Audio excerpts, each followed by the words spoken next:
ជំរាបសួរលោកគ្រូនេះគឺជាកិច្ចការ assignment របស់ខ្ញុំដែលខ្ញុំបានធ្វើកាលពីសប្តាហ៍មុនរយៈពេលប្រហែលជាមួយអាទិត្យជាងដែរហើយនេះគឺជាinterface របស់ខ្ញុំដែលខ្ញុំបានធ្វើការ design ហើយសម្រាប់ form មួយអានេះគឺជា form វត្តមានសិស្សនេះគឺជា form dashboard អានេះគឺជា form login អានេះគឺជា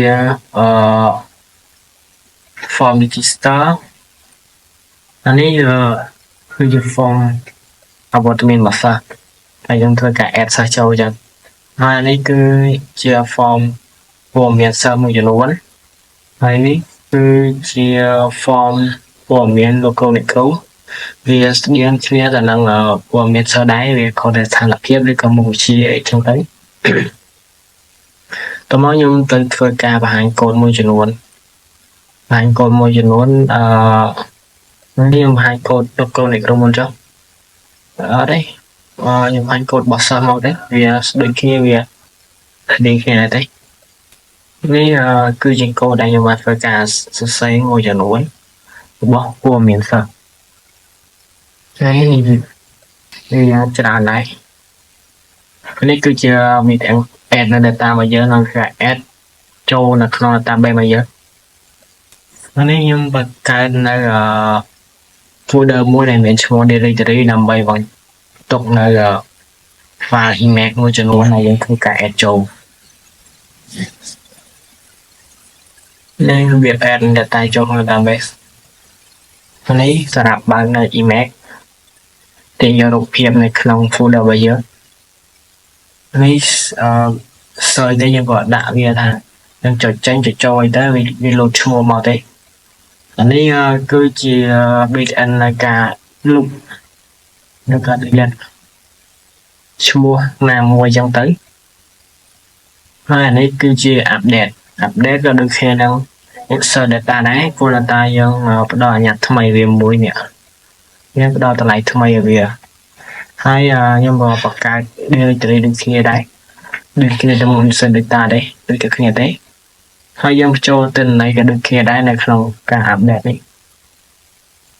ព្រោះការយើងដាក់អាញាត់ថ្មីនេះវានេះអានេះគឺការ data view select ដើម្បីមានការបង្ហាញទិន្នន័យនៅក្នុង text box ឬក៏ toolbox អីទៅមានតែប៉ុណ្្នឹងទេអានេះsearch វីដេអូ search ដើម្បីយើងចុច search អានេះខ្ញុំ search តាមរយៈឈ្មោះចឹងវាចេញឈ្មោះទេបើសិនជាយើង search តាម ID វាចេញឲ្យទេ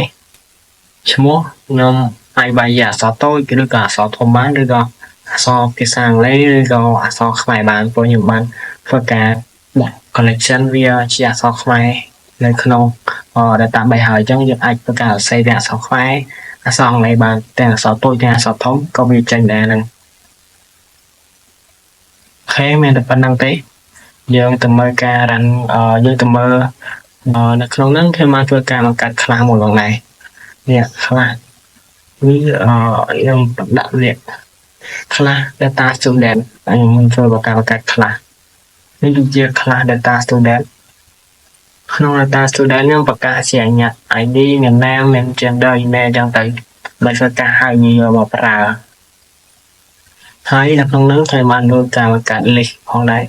control list ដើម្បីធ្វើការងាយស្រួលដើម្បី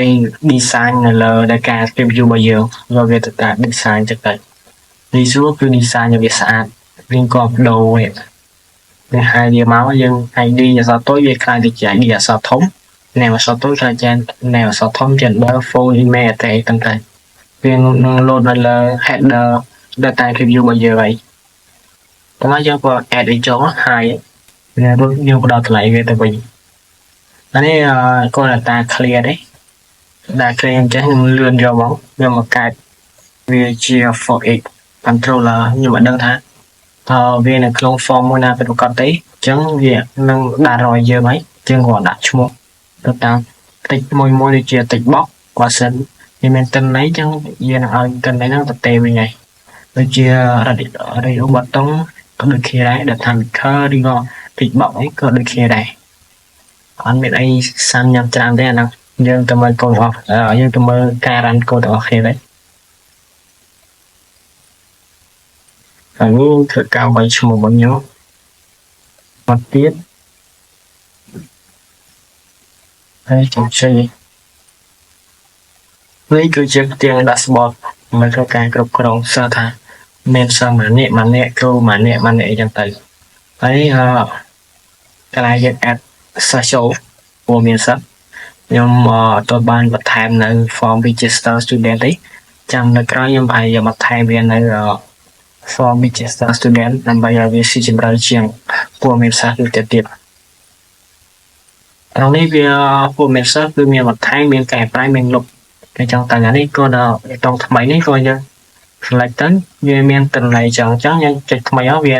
នឹងបាត់ឲ្យយើងហើយវានឹង clear យើងអូតូហ្មងហើយ teacher ក៏ដូចគ្នាដែរវាមានបេតុង4ដូចគ្នាមានដងនេះ search ទិន្នន័យទេអញ្ចឹងយើងដល់ពេលយើងចុចចូលវានឹង load បាត់អក្សរអញ្ចឹងយើងបែរដាក់លក្ខខណ្ឌឲ្យវាដែរattendance ក៏ដូចគ្នាដែរ attendance នេះយើងងាយស្រួលមែនតើ attendance អានេះដល់ពេលយើងចុចមកយើងមិនបាច់ធ្វើការវាយឈ្មោះទេយើងគ្រាន់តែ select ឈ្មោះមួយដែលគាត់ប្រកាសសុំឆ្លប់អីទៅ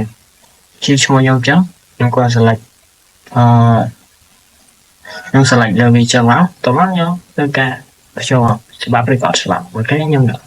អត់ច្បាប់អញ្ចឹងខ្ញុំក៏រក្សាទុកដែរវានឹងលោតមកវិញខ្ញុំក៏រៀនប្រេមួយណាវាមកខ្ញុំអត់ច្បាប់ទេអញ្ចឹងខ្ញុំអាចធ្វើការកែប្រែឬក៏លុបវាបានហើយខ្ញុំដាក់កែប្រែមិនច្បាប់វិញអញ្ចឹងហើយវាបានហើយវាខ្ញុំចង់លុបក៏បានដែរអញ្ចឹងបើយើងមានទិន្នន័យវាអត់ឲ្យយើងលុបទេអញ្ចឹងធ្វើការ select វាសិនហើយ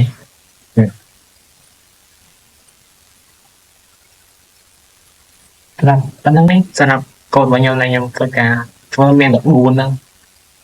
dashboard student teacher និង attendance មាន14 form